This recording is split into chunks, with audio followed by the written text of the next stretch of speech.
audible to everyone, right? Yes, Great. you are. Yes, yes. Yes, you are. Let me share my screen for a moment. So, are you able to see everything here that is visible?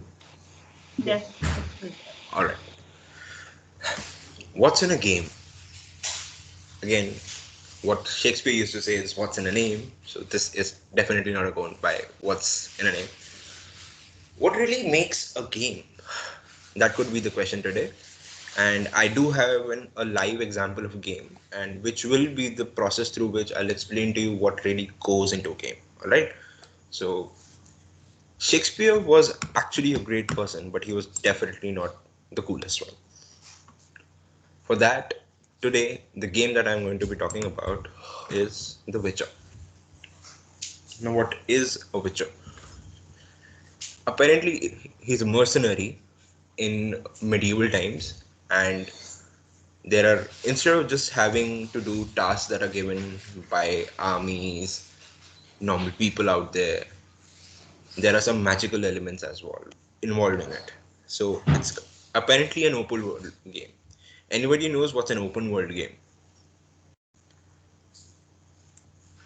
Any guesses? I don't have a definition, but like games like GTA, uh, or this one Uncharted, these would be called open world game. Like there Yeah. is no set pattern. You just explore the map, and whatever Okay. comes your way, you do. See, I think the definition is quite well explained. What really happens in an open world game is the entire world is designed just for the character that you're going to play. A simplest example of an open world game could be Super Mario, but the world was there. There was a world where there are 8 levels out there. However, there was one single character that you always had. But now we are able to make 3D games, so we can develop the world in a far more detailed manner.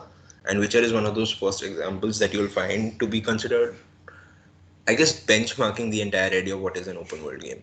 Of course, GTA was just the starter of it to make something that great, but Witcher just took it to the next level, and this is what really is. So technically, this is Witcher 3. This is the third sequel in the series out there, and that is where we'll go.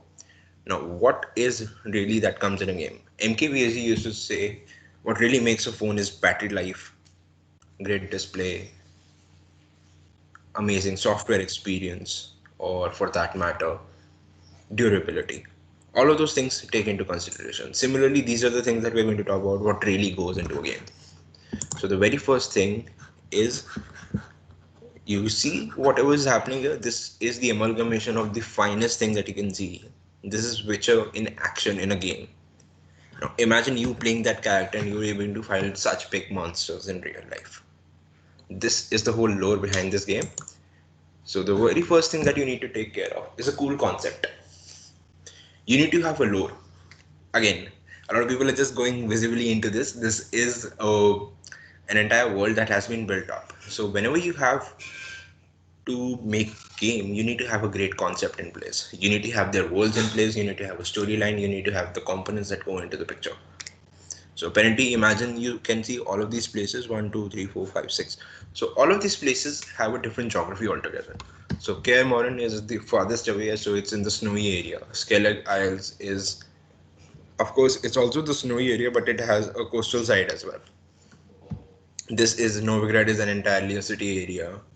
White Orchard is a more grassland area.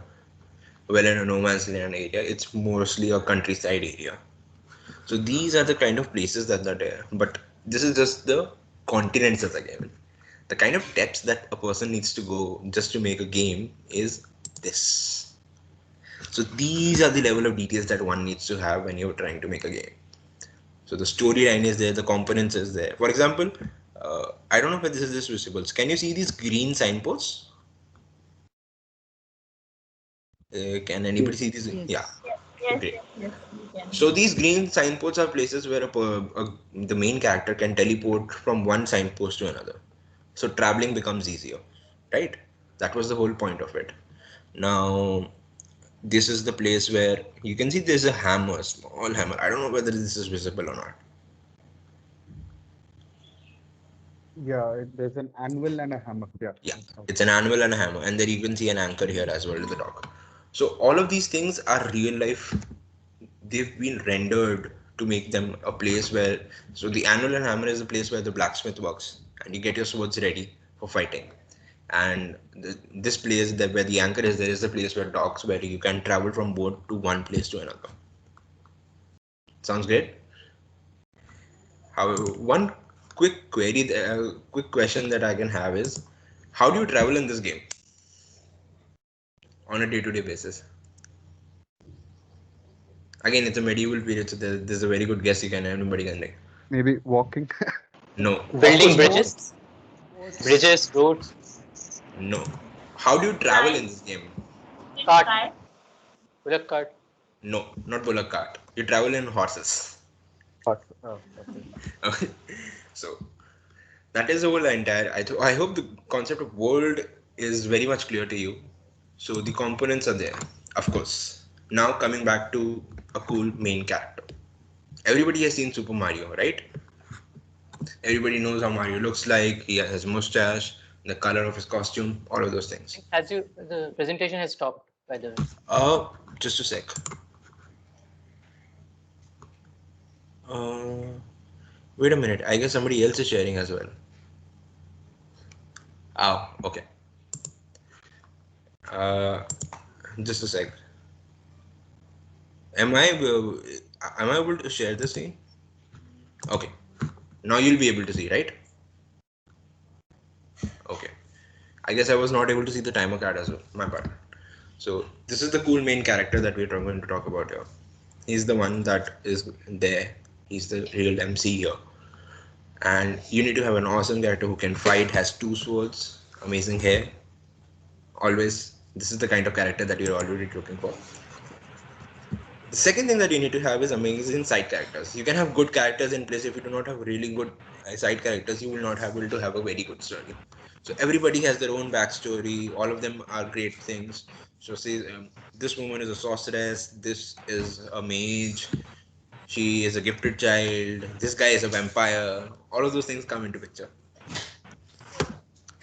And now, what's more important in a game? No, it's not BS. It's breathtaking scenery.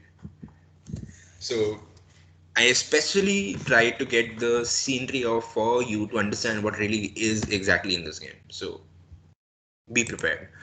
This is how you travel, and this is the place that the guy has to go. This is the main character, and this is the natures. Now look at the details of the nature out here. It's very well designed, and this is what really made this game very special. And look at the sunset. I think one of the best things about this is how real it gets when there's the sunset. For example, the kind of shading that it has, the lighting here, the entire dark sides here. So all of those things were there. Apparently, the night is also great. You can see a huge moon here, and he's sitting on a bonfire.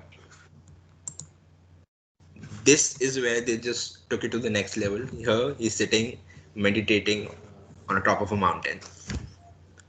So, Witcher, it has really great set pieces. A scenery is extremely important in those things. Having a great scenery, you can have a great world, but if you don't have scenes for it, it will create a problem. Now, this is where I talk about the real thing happens.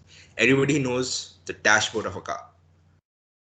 If I give you a plane to try, you should know how to use the cockpit very well. You need to have the things that are there on the screen that you can actually use.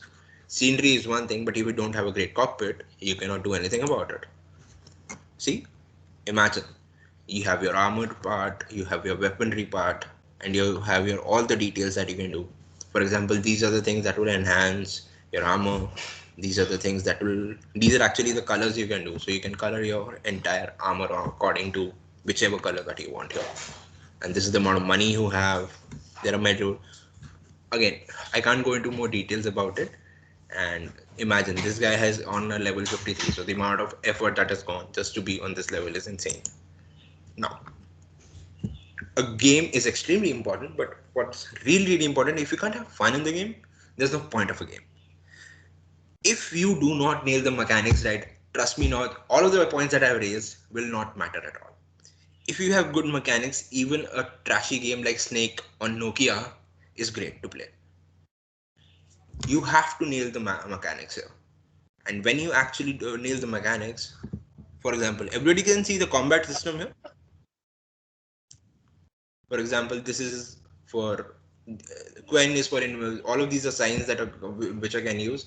This is a magic sign. This is an invisible armor sign. This is the fire sign. This is you can throw bombs in here. All of these things are like very well detailed out.